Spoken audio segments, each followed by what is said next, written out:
Olá pessoal, estou gravando esse vídeo com a resolução passo a passo do nosso exercício da prova. Esse material está sendo postado também em PDF para que você possa ter aí com você e servir, de apoio, de material de consulta, na quinta-feira, quando será a nossa recuperação. Os dados do exercício, eixo maciço, com apenas um equipamento. Força normal do equipamento FNE 241 kgf. Força tangencial do equipamento FTE 233,86 kgf. Momento torsor de 2046,29 kgf vezes centímetro. Medida A, 40 cm, medida B, 20 cm. Material do eixo SAE 1030, com tensão admissível na flexão de 800 kgf por centímetro quadrado e na torção de 500 kgf por centímetro quadrado. Apenas para ilustração, o nosso equipamento é algo parecido com isso, aonde do lado esquerdo nós teríamos o motor acoplado diretamente a um equipamento, exatamente como mostra a foto. Neste ponto, nós temos o rolamento, que na verdade é onde situa a nossa reação de apoio R1, e nesse outro ponto, o rolamento número 2, que é onde está localizada a reação de apoio número 2. Montando o esquema desse conjunto, a gente teria então o nosso eixo, servindo como uma forma de viga. Nós teríamos aqui a nossa reação de apoio número 1, aqui a nossa reação de apoio número 2, e lá a força exercida pelo equipamento. No plano vertical, a força normal, no plano horizontal, a força tangencial. Aqui está a medida A. E aqui nós temos a medida B. Então, com esse esquema, a gente vai montar, então, o plano vertical e depois o plano horizontal.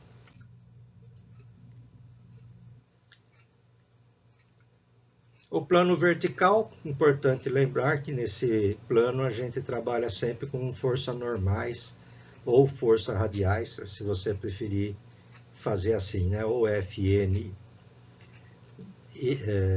ou FN ou FR, tá ok?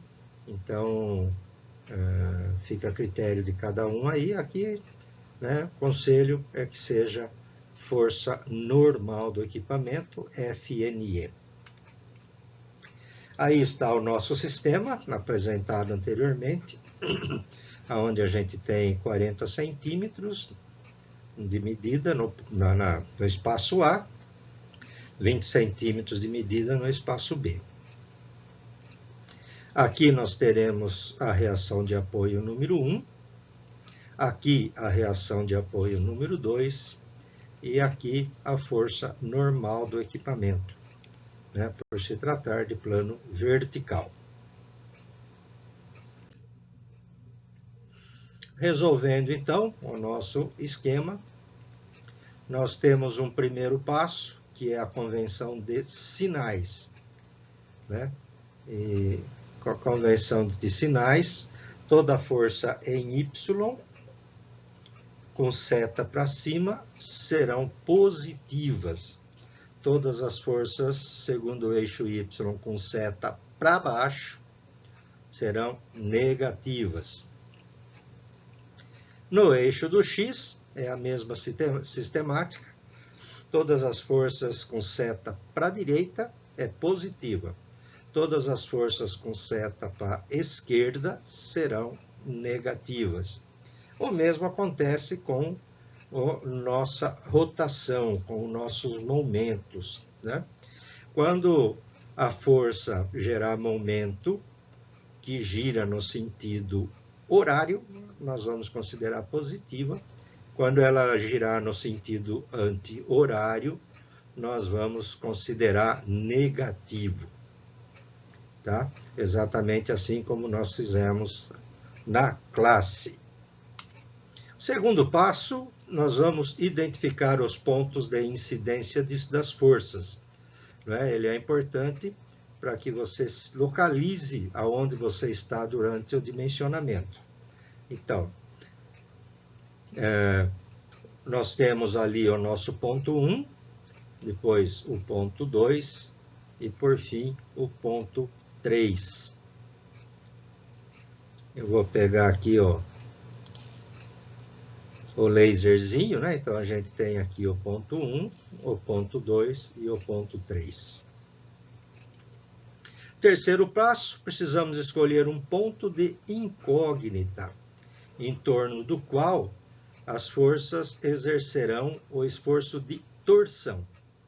Neste caso, eu vou escolher o ponto 2. Então, o meu ponto 2 está ali no número 2, bem abaixo. Né? Você pode observar aqui, né, que eu pus uma bolinha vermelha no ponto 2. Então, essa força vai girar em torno do ponto 2 e essa força vai fazer o eixo virar em torno do ponto 2.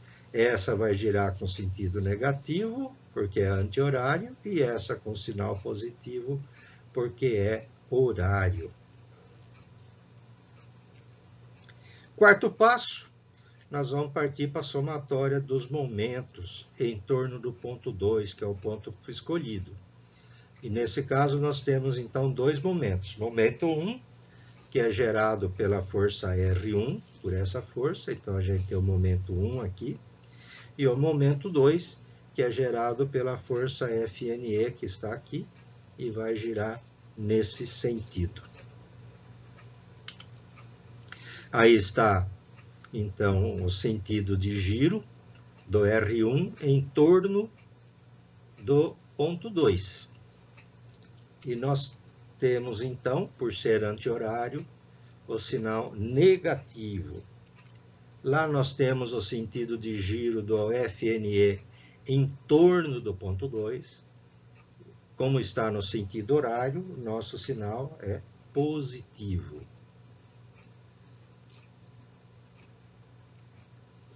Fazendo a somatória do momento em torno do ponto 2, essa somatória tem que resultar em 0. Como o meu momento formado por R1 é negativo, então eu começo a conta com menos momento 1, mais momento 3, porque o momento 3 gira em torno do ponto 2 com sinal positivo. Como nós sabemos que momento é força vezes distância, então o meu momento 1 vai ser formado pela força R1 vezes a distância do R1 até o ponto 2, que é 40 centímetros. Então, negativo, parêntese, R1 vezes 40, fecha parêntese.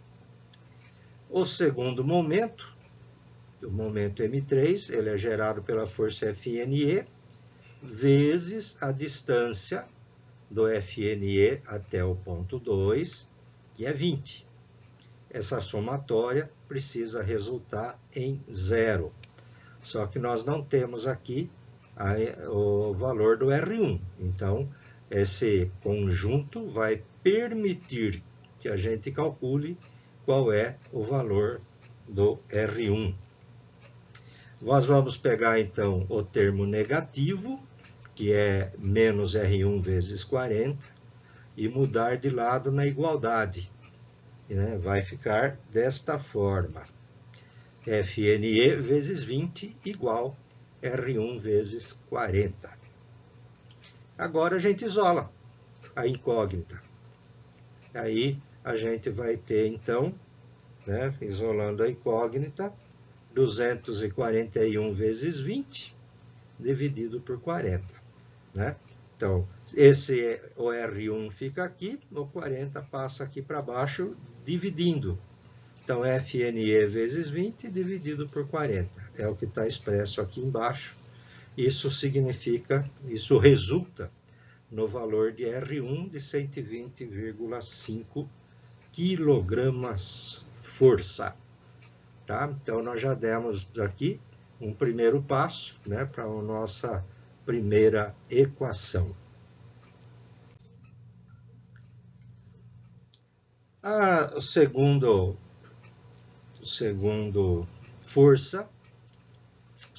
reação de apoio, nós vamos obter através da somatória das forças em Y, para descobrirmos o valor do R2. É bem simples, fácil de fazer, né? Todas as forças para cima são positivas, todas as forças para baixo são negativas, de forma que a somatória de Fy tem que resultar 1, e eu coloco lá, então, menos R1 está para baixo, mais R2 está para cima, menos Fne está para baixo. Eu tenho o valor do R. Eu tenho o valor de um deles, não é isso? E do R1 eu já tenho o valor, e falta calcular o valor do R2. Né? Vocês se lembram que a gente pôs o ponto no ponto 2. No ponto 2 nós achamos o valor do R1. Agora vamos achar o valor do R2. Então tá aí. Isolando o R2 fica ali positivo. Os dois negativos vão mudar do lado da equação, ficando R1 mais Fne. Eu me lembro muito bem que muitos alunos erraram nessa colocação aqui, né? Quando fizeram a passagem do R1 do Fne do outro lado, né? Esqueceram de mudar um dos sinais. Nesse caso, é somatória, né? O R1 fica positivo, o Fne fica positivo. Então, você vai fazer aqui uma soma desses valores. Está aí, 120,5 mais 241. E a gente acha, então, o valor do R2, que é 361,5 kg/força. Resolvido o problema mais sério, que é o valor do R1 e do R2, a gente passa agora, então, para dimensionamento dos momentos fletores.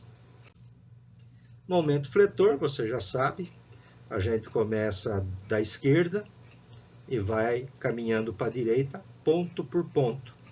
Nossa análise é feita apenas pelas forças que ficam à esquerda. Nós não vamos levar em consideração as forças que ficam à direita do ponto de referência. Então, o momento fletor, sexto passo, está lá. Eu estou exatamente no ponto 1. Dá para observar aqui que eu já pus a bolinha vermelha no ponto 1, né? Que é o meu primeiro ponto. Interessa saber o que acontece à esquerda do ponto 1. E como a gente observa, não acontece nada, porque eu não tenho nenhuma força. Portanto, o meu momento fletor 1 tem resultado 0, porque não temos força à esquerda do ponto 1. Vamos partir para o ponto 2. Vou levar a minha bolinha lá no ponto 2. Pronto, está lá no ponto 2 a minha bolinha, está aqui. Tá ok? Vou analisar a esquerda. À esquerda eu tenho R1. Tá? O R1 vai girar em torno do ponto 2 com sinal negativo. Tá? Negativo, sentido anti-horário. Tá? Tá lá, então, o meu momento, fletor 2, gerado por R1, vezes a distância do R1 até o ponto 2, que é 40. Tá lá o sinal negativo. Está aqui a equação, né? Menos R1 vezes 40, né? Que vai ser igual a menos 120,5 vezes 40, o que resulta no momento fletor 2 de 4.820 negativo. Vamos para o momento torsor 3, então a minha bolinha vai pular lá no ponto 3. Pronto, já está aqui no ponto 3, olha. Tá? Agora nós temos dois momentos, né? Eu tenho um primeiro momento, é o R1, que vai girar no sentido anti-horário, portanto, sinal negativo, e que será multiplicado pela distância do R1 até o ponto 3, onde está a minha bolinha, tá ok? Portanto, R1 vezes 60. Eu tenho também o momento gerado pela reação 2, pelo R2, que vai girar em torno do ponto 3 com sinal positivo. Esse momento, né, terá o valor da força normal do equipamento vezes a distância dele até o ponto 2, né, que é de 20 centímetros. Colocando, então, aí os momentos e os respectivos sinais, né, e colocando aí, então, a nossa equação. Menos R1 vezes 60, mais R2 vezes 20.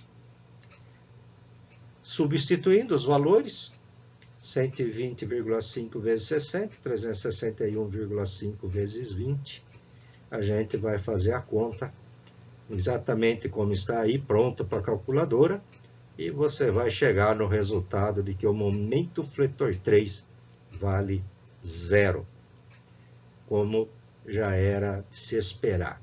Aprendemos também que o momento fletor máximo é o maior número dos momentos fletores, sem considerar sinal, ou seja, momento fletor máximo é o maior momento fletor em módulo, como dizemos na matemática, né? Corretamente na matemática. Então, meu momento fletor máximo no plano vertical é de 4.820 kgfm vezes centímetro. Terminamos aqui, concluímos o plano vertical. Nós vamos repetir agora a mesma coisa, só que para o plano horizontal. O mesmo esquema, as mesmas contas, do mesmo jeito. Então, já começamos direto no plano horizontal, à esquerda os dados do exercício. O lembrete que no plano horizontal nós usamos as forças tangenciais dos equipamentos, tá? Por isso, FTE, força tangencial do equipamento.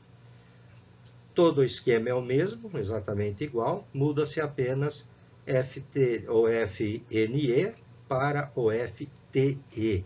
Muita atenção, né, neste detalhe.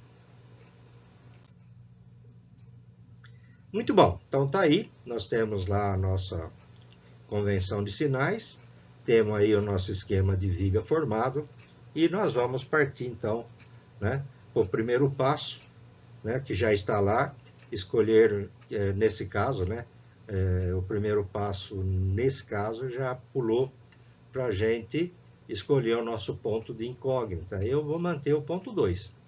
Como eu fiz no plano vertical, eu vou manter o mesmo ponto de incógnita, né, que é o ponto 2. Está lá, a bolinha nossa daqui, ó, no ponto 2. Então, escolhi o mesmo ponto. Segundo passo, eu vou fazer a somatória dos momentos em torno do ponto 2. Né? Como já falado no plano vertical, temos dois momentos gerados pelas forças R1 e FTE. Ok? Então, nós temos aqui R1 e temos aqui FTE. Meu R1 vai continuar sendo negativo, porque está no sentido anti-horário, e o meu FTE vai ter sinal positivo, porque está girando no sentido horário. Somatória do momento em torno do ponto 2 tem que dar 0. Ele vai ser constituído pelo momento 1, que é gerado pela força R1, pelo momento 2, que é gerado pela força FTE. Então, está aqui a montagem, menos R1 vezes 40, mais FTE vezes 20. Isso vale 0. Precisa valer 0. Dessa equação, nós vamos pegar o termo negativo, mudar do lado da igualdade, e ele vai ficar sendo positivo. Então, FTE vezes 20 é igual a R1 vezes 40.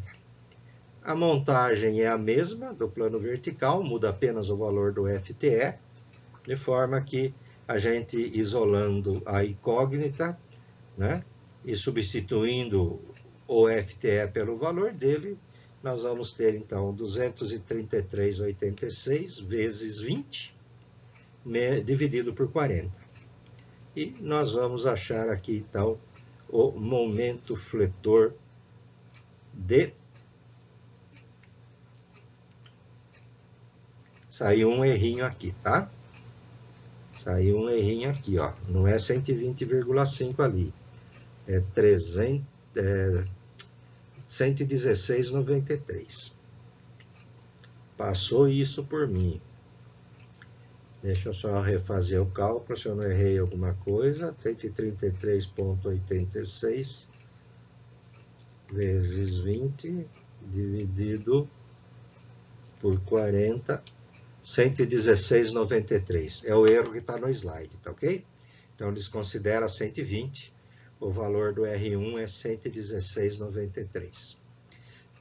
Antes de postar o jogo de slide para vocês, eu já vou fazer essa correção.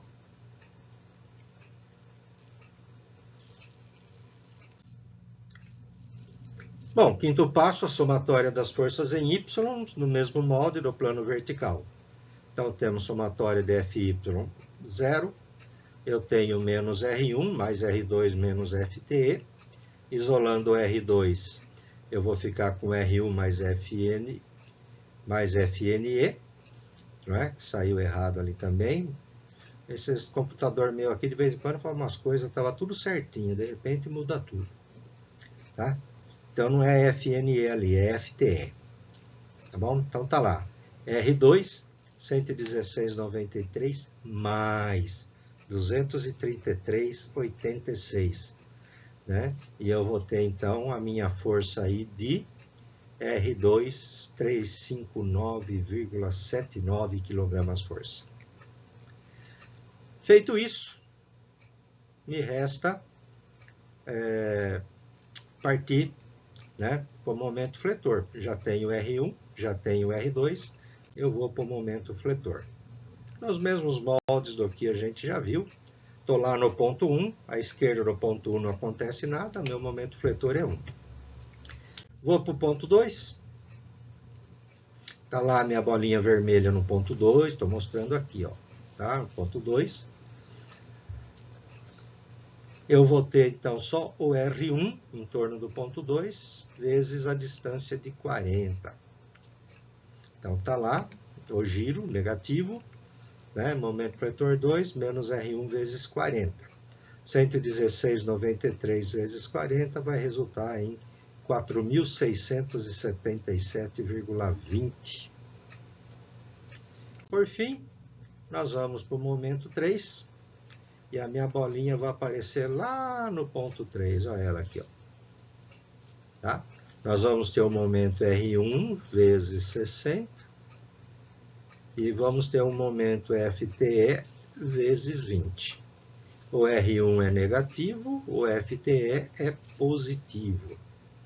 Então, tá lá, R1, tá lá o R2, falei FTE, não é FTE, é R2, desculpa. Tá lá o R2 girando em torno do ponto 3 com sinal positivo. A montagem está aqui, ó, né? Momento fletor 3, menos R1 vezes 60, mais R2 vezes 20, menos 116,93 vezes 60, mais 350,79 vezes 20, e o resultado vai ser exatamente 0. Redondinho, bonitinho, tá? Não é nem mais isso, nem menos aquilo. A não ser que você seja folgadinho e comece a arredondar tudo aí. Aí não vai dar 0 mesmo. Meu momento fletor máximo, né, vai ser aí o maior número em módulo, portanto, 4.677,2 kgfm vezes centímetro. Fizemos plano vertical, fizemos plano horizontal. Vamos passar agora para o dimensionamento do eixo, do diâmetro do eixo. Ali nós temos as informações que a gente precisa para fazer o dimensionamento. Primeiro passo do dimensionamento do eixo é o momento torsor, já é dado do exercício, né? Então, meu momento torsor vai valer 2.046,29 kgfm vezes centímetro.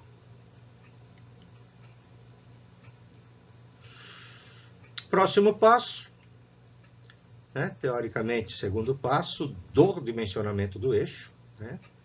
Momento resultante, MR.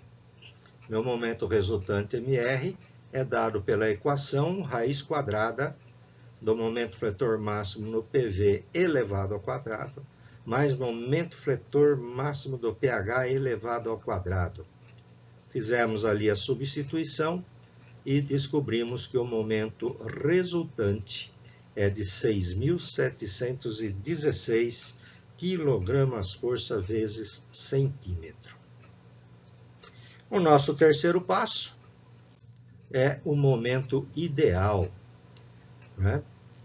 Observa na direita, na esquerda, né? Aí a faixinha azul com as informações dos valores obtidos anteriormente, para facilitar aqui a execução do slide, né? E meu momento ideal vai ser parêntese, momento resultante ao quadrado. Não se esqueçam que o anterior e esse é raiz quadrada, tá? Então, é raiz quadrada do momento resultante ao quadrado, mais parêntese, parêntese, tensão admissível na flexão, vezes momento torsor, fecha parêntese, divide por 2, divide, abre parêntese, 2 vezes tensão admissível na torção, fecha, fecha, quadrado, fecha, igual. E você vai achar o valor, então, que você, do momento ideal. Aqui está, então, a equação, substituindo os números. Se esquecer parêntese, vai dar errado, tá? Se não elevar ao quadrado, vai dar errado. Se não extrair raiz quadrada, vai dar errado. Tá? Então, presta atenção para fazer isso corretamente. Tá aí, ó.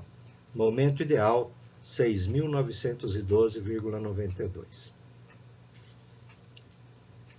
E, por fim, para finalizar esse vídeo de demonstração do cálculo, a gente tem que dimensionar aí o eixo.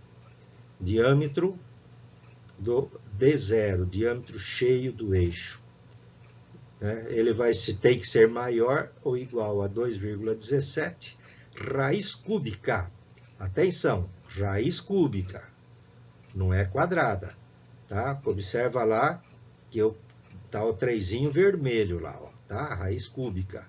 Parêntese, parêntese B, vezes MI, dividido pela tensão admissível na flexão, fecha parêntese.